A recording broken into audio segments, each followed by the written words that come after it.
สบายดีพี่น้องปองปายสุขุสุขคนคลิปนี้ก็สิมาเว้าเรื่องคนขี้ตัวเนาะคนหมักตัวหมักตมโดยเฉพาะพวกไม่หมายไม่ห่างพวกไม่ห่างไม่หมายนี่แหละสำคัญแต่แม่นไม่ห่างไม่หมายนี่บ่ปานใดบ่ตัวเก่งปานใดต่อไม่ห่างเพราะว่าข่อยเคยถือเข้าตัวมาหลายเนาะโดยเฉพาะพวกไม่ห่างนี่แหละขาล่มไม่ห่างไม่หมายนี่ซ้ำขาล่มซ้ำล่มหุกกุดหัวขาดเลยพี่น้องก็เรื่องไม่ห่างนี่ข่อยไปเสือเลยพี่น้องผู้หญิงของมือนี่เนาะตัวเก่งสุดๆเลยปากบริสุทธิ์เนี่ยได้คือกับเอาใส่ปากบริลมหัวตัวเฮาได้อยู่คู่ยามจะว่าข่อยบ่เชื่อเลยของมือนี่ผู้หญิงเว้านี่แม่โดยเฉพาะผมไม่ห่างนี่แหละข่อยบ่เชื่อเพราะจะได้ข่อยบ่เชื่อคือบ่ห่านเขาว่าตะกี้อมพระมาเว้า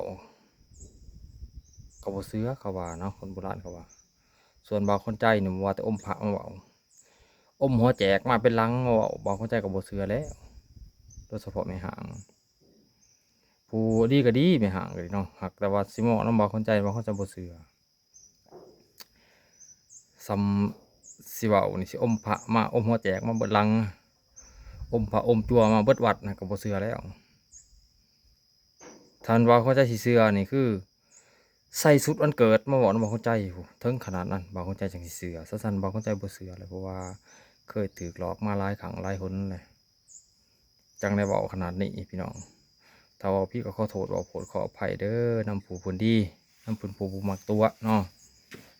อันนี้คือเว้าจากจะจริงเพราะว่าเคยถูกตัวถูกหลอกมาหลายครั้งหลายเทื่อ